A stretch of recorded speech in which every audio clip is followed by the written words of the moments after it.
پھر وہ لوگ جن کی دعائیں قبول ہوتی ہیں ان میں مجاہد فی سبیل اللہ اور حج اور عمرہ کرنے والا. رسول اللہ صلی اللہ علیہ وسلم نے فرمایا اللہ کے راستے میں غازی اور حج کرنے والے اور عمرہ کرنے والے اللہ کے وفد ہیں، ڈیلیگیشنز ہیں اللہ کی طرف جانے والے. اللہ نے انہیں بلایا تو انہوں نے اس دعوت کو قبول کر لیا اور پھر انہوں نے اللہ سے مانگا تو اللہ نے ان کو عطا کر دیا. پھر مظلوم، مسافر اور والد کی دعا. نبی صلی اللہ علیہ وسلم نے فرمایا 3 قسم کے لوگوں کی دعائیں قبول ہوتی ہیں اور ان کی قبولیت میں کوئی شک و شبہ نہیں. نمبر 1 مظلوم کی دعا، اس میں مثال ہے نوح علیہ السلام کی. مسافر کی دعا، اس میں مثال ہے موسیٰ علیہ السلام کی. اور والد کی اپنی اولاد کے لیے دعا، ابراہیم علیہ السلام کی. اسی طرح اولاد جو اپنے والدین کے لیے دعا کرتی ہے. نبی صلی اللہ علیہ وسلم نے فرمایا جنت میں آدمی کا درجہ بلند کر دیا جاتا ہے تو وہ کہتا ہے کہ یہ کیسے ہوا؟ کہا جاتا ہے تمہاری اولاد کے تمہارے حق میں استغفار کے سبب، تمہاری اولاد تمہارے لیے دعائیں کر رہی تھی اس لیے تمہیں اپ گریڈ کر دیا گیا. پھر اسی طرح کسی کی غیر موجودگی میں اس کے لیے دعا کرنا، یعنی منہ پہ تو لوگ دعائیں دے ہی دیتے ہیں لیکن جب آپ سامنے ہی نہیں ہے، آپ کو خبر ہی نہیں ہے تو آپ کے لیے کوئی دعا کر رہا ہے، وہ بہت ویلیوبل دعا ہے. پھر روزے دار کی دعا جب تک کہ وہ افطار نہ کر لے. پھر اللہ کا کثرت سے ذکر کرنے والا اور عادل حکمران. پھر وضو اور اللہ کا ذکر کر کے سونے والا، اس کی دعا. وہ شخص جو رات کو آنکھ کھلنے پر یہ دعا پڑھے، اس کے کارڈ بھی چھپے ہوئے ہیں، لا الہ الا اللہ وحدہ لا شریک لہ لہ الملک و لہ الحمد وہو علی کل شیء قدیر الحمد للہ وسبحان اللہ ولا الہ الا اللہ واللہ اکبر ولا حول ولا قوۃ الا باللہ. ثم قال، پھر کہے اللہم اغفر لی، اے اللہ مجھے بخش دے. یا پھر کوئی اور دعا مانگے تو وہ بھی قبول ہوگی. پھر اگر وہ وضو کرے اور نماز پڑھے تو اس کی نماز قبول ہو جائے گی. پھر وہ لوگ ہیں جن کی دعا قبول نہیں ہوتی. قرآن مجید میں آتا ہے فادعوا وما دعاء الکافرین الا فی ضلال. فادعوا، تم دعا کرو، اور کافروں کی دعا تو اکارت ہی ہے، کیونکہ وہ اللہ سے تھوڑی مانگتے ہیں. کوئی جیزس سے مانگ رہا ہے اور کوئی بتوں سے مانگ رہا ہے اور کوئی کسی سے. اللہ کے لیے تو مخلص ہو کے اخلاص کے ساتھ دعا کرتے ہی نہیں ہے. اور اخلاص والی دعا کیا ہے؟ جو ہر شرک سے پاک ہو. پھر جو لوگ نیکی کا حکم نہ دیں اور برائی سے نہ روکیں، ان کی دعائیں قبول نہیں ہوتی. عائشہ رضی اللہ تعالیٰ عنہ کہتی ہیں ایک مرتبہ رسول اللہ صلی اللہ علیہ وسلم میرے پاس تشریف لائے تو مجھے آپ کے چہرے سے محسوس ہوا کہ آپ کی طبیعت میں کچھ گھٹن ہے. آپ نے وضو کیا اور کوئی بات کیے بغیر واپس چلے گئے.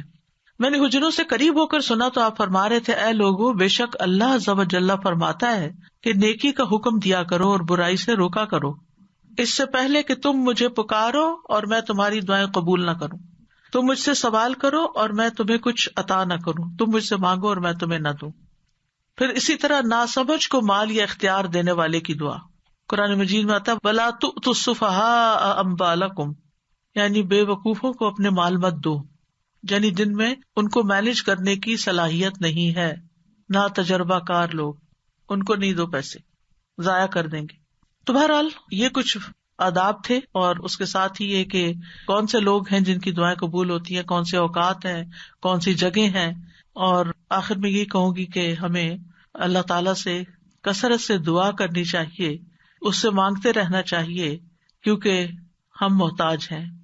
دوسروں سے کہنے کی بجائے خود اللہ تعالیٰ سے زیادہ دعائیں کریں. دعا میں عاجزی اور افتقار ہونا چاہیے، اصرار ہونا چاہیے. اور پھر قبولیت کے اسباب اختیار کریں، یعنی جگہیں، ٹائم، یعنی کس قسم کی مناسبت ہے اس سے. تو اللہ تعالیٰ سے دعا ہے کہ وہ ہمیں دعا کرنا سکھا دے اور ایسی دعائیں کرنے کی توفیق دے جو ہمارے لیے قبولیت کا باعث ہوں. ہم اصرار سے مانگتے اللہ تعالیٰ سے، بار بار وہی بات چیت کرتے ہیں اور ضد بھی کرتے ہیں، لیکن ہمیں نہیں پتا کہ وہ چیز ہمارے لیے صحیح ہے کہ نہیں، تو ہم مانگتے رہیں تو اللہ تعالیٰ اس کے بدلے کیا کیا دے گا. کل کے لیکچر میں ہم نے پڑھا تھا کہ بعض اوقات آپ اصرار کر رہے ہیں، اللہ کو پتا یہ نہیں آپ کے لیے ٹھیک، لیکن چونکہ آپ دعا کر رہے ہیں، آپ عبادت کی حالت میں، آپ کو مناجات کی لذت مل رہی ہے، آپ کے بوجھ اتر رہے ہیں، آپ کے گناہ معاف ہو رہے ہیں. یعنی بعض اوقات دعا نہیں قبول ہوتی لیکن اس کے بدلے گناہ معاف ہو جاتے ہیں. بعض اوقات کوئی آنے والی مصیبت ٹال دی جاتی ہے، تو بعض اوقات اللہ تعالیٰ اس سے بہتر کوئی اور چیز آپ کو دے دیتا ہے. سو مینی ویز آف قبولیت دعا. السلام علیکم استاذہ جی. یہ جیسے زندگی میں بہت ناراضگیاں ہیں, ہسبینڈ سے لڑائی ہو گئی ہے اور ہسبینڈ کی اچانک ڈیتھ ہو گئی, تو پہلے تو اتنا لڑی ہوئی تھی کہ چھوڑ کے چلی گئی وہ, اور پھر پیر پکڑ کے معافیاں مانگی بعد میں, تو مطلب یہ کہ بعد میں معافی وہ پتہ نہیں ہسبینڈ نے معاف کیا یا نہیں, وہ تو جا چکے تھے, وہ کہتی ہیں کیا میری معافی ہو گئی ہوگی؟ ہسبینڈ کے لیے بھی کثرت سے دعا کریں اور اپنی بخشش کے لیے بھی کریں, اللہ معاف کرنے والا ہے. اللہ تعالیٰ کو وہ بندہ جو گناہ کرنے کے بعد پلٹ آتا ہے وہ بہت پسند ہے.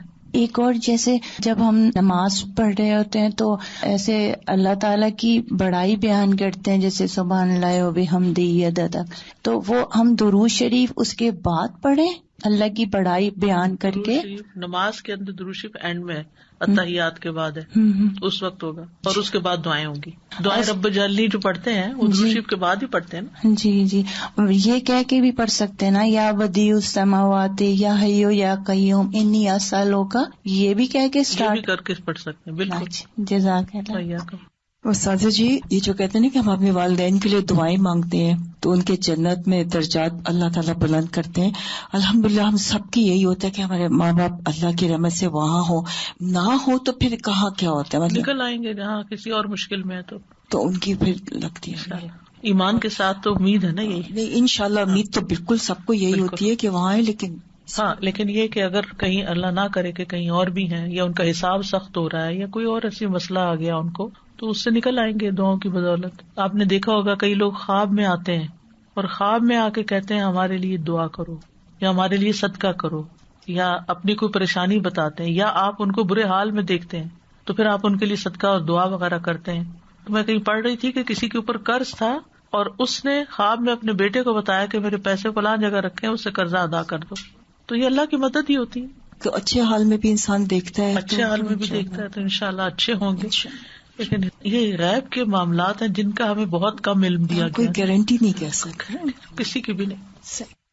میری امی نے جب قرآن لکھا تھا نا ترجمہ, تو انہوں نے خواب میں دیکھا تھا کہ ان کے والدین ہیں اور ان کو 2 بڑی بڑی کرسیاں اور اس کے ان پر تاج پہنایا جا رہا ہے. تو اولاد کیوں نہ نیکیاں کرے پھر, اور ایسے بچوں کو اور ایسے اولادوں کو اللہ تعالیٰ توفیق دے کہ وہ ایسے نیک کام کریں جو ان تک ہمارے بڑوں سے بڑوں تک بخشش کا وسیلہ بنے. بلکہ ایک ٹپ دوں گی, رمضان میں جو بھی صدقہ خیرات کریں اس میں ساتھ اپنے والدین کو بھی شامل کر لیں. استاد آپ نے شروع میں بتایا کہ ہم کسی کے لیے دعا مانگتے ہیں تو اس میں بس ہم ایک سرسری لفظ یوز کر دیتے ہیں, تو جب کوئی اچھا کام کرتا ہے یا بچے بھی کوئی بھی تو ہم اس وقت کہہ دیتے ہیں دعا, تو اس وقت کہہ سکتے اس طرح اس وقت یا اس وقت ہم کوئی خاص ادب کے ساتھ مانگیں؟ مطلب ادب اس وقت کیا ہوگا کہ الفاظ اچھے ہوں اور احترام ہو, یعنی ہر وقت وضو کرنا, ہر وقت قبلہ رخ ہونا, ہر وقت فارمل اس میں بیٹھ کے کرنا, یہ نہیں ممکن ہوتا. چلتے پھرتے اٹھتے بیٹھتے ہر حال میں آپ دل میں پکار سکتے ہیں. آپ نے ابھی ارشاد فرمایا کہ جب ہم ہتھیلیاں کھول کے ہتھیلیوں سے دعا مانگنی چاہیے.